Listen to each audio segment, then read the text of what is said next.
Now we're up to volume 4. And volume 4 is a tragedy within a tragedy within a tragedy.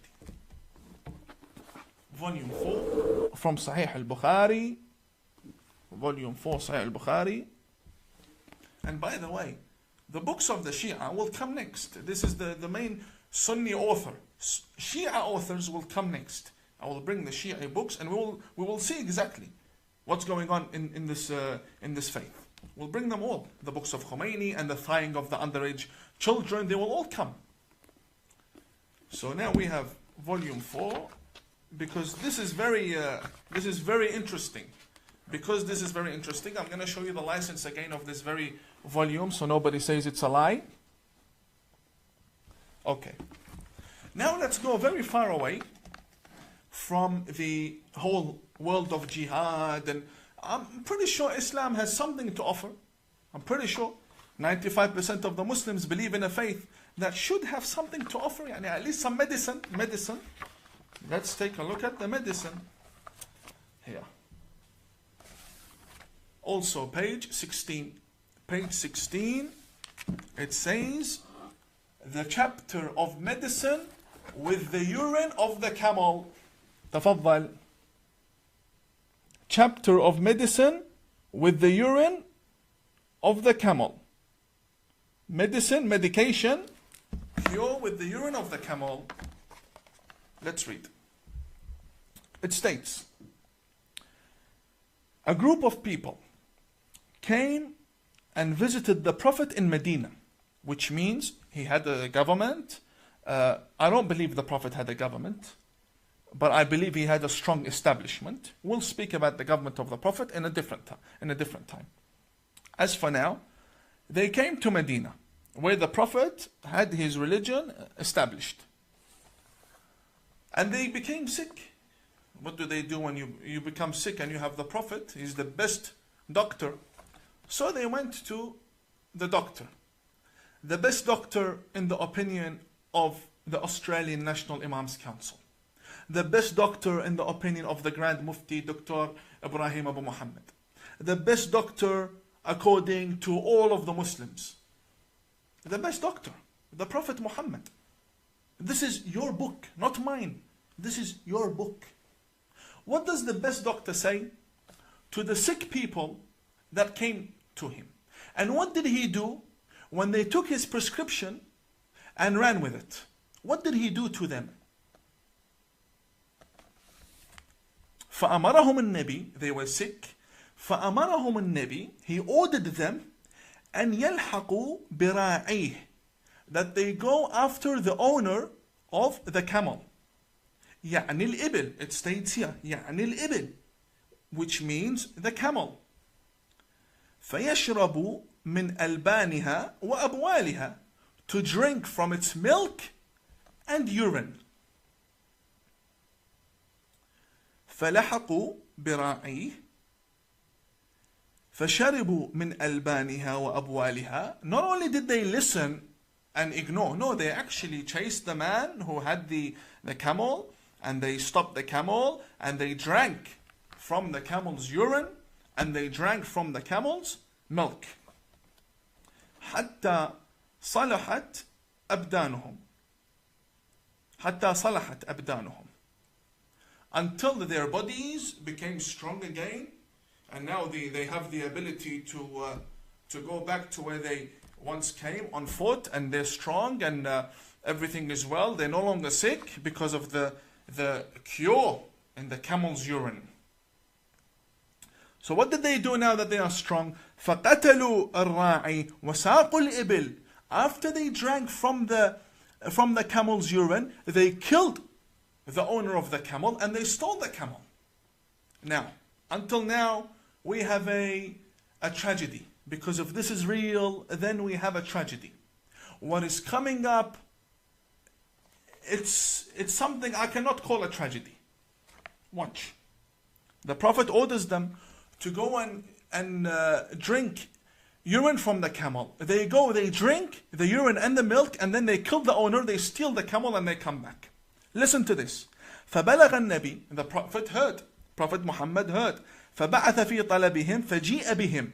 So he said to his companions, go bring these two people who did this to the owner of the camel. So they brought them. What did Prophet Muhammad do? فَقَطَعَ أَيْدِيَهُمْ وَأَرْجُلَهُمْ, according to them, to the 95% of the Muslims. Ya Grand Mufti, can you please explain?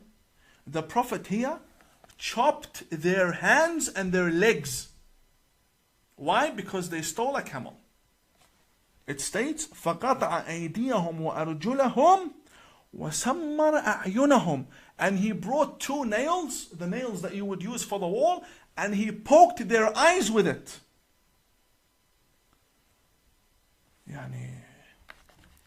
This is a terrorist. What kind of a doctor is this to begin with? You have someone who's sick, comes to you, you refer them to go drink camel urine, and then when they steal the camel and they kill the owner, you chop their hands and their legs, and then you poke their eyes with nails. This is your prophet. This is your prophet. I did not make these books. This is your religion. Here, can you please explain? We just went through 4 volumes, and next week will be the Shi'i books. These are your volumes. Can you please explain to me? Because what I did now, I translated what is in the book. That's all I did. I did not add anything from myself. I translated what's in the book. Can you please explain if I, as an imam, have taken it out of context? You please explain to me. How can 4 volumes be taken out of context? How can go drink the urine of the camel be taken out of context? How? But you don't find any of this in this English version that they give you as a gift on the streets of London and in Sydney. Because they do not want you to know what's in the book. Therefore, this is the very book that teaches us jihad.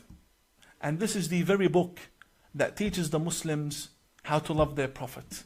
We saw their Prophet, and we saw the jihad, and we saw exactly what Bukhari teaches. Dear Grand Mufti, dear Mufti of Egypt, dear Mufti of Lebanon, Mufti of Syria, any Mufti, come defend your Prophet. Can you please respond to me about exactly what's written in these books, and why is it not written in the English version for the people to read? This is not sectarianism. I'm not here to make divisions within the community. I myself, I am an outcast from the community, but I am calling for reformation. We clearly have a problem in the books that we consider to be sacred scriptures. If this is the book you use to interpret the Quran, then you cannot blame people to hate your Quran. You cannot blame people to hate your Quran. If this is the intellect that we are displaying our religion with to the world, then may God be with the world and may God be with the religion. Because this is clearly something wrong. I stand against this book and against the author of this book. And I do not consider it to be sacred at all.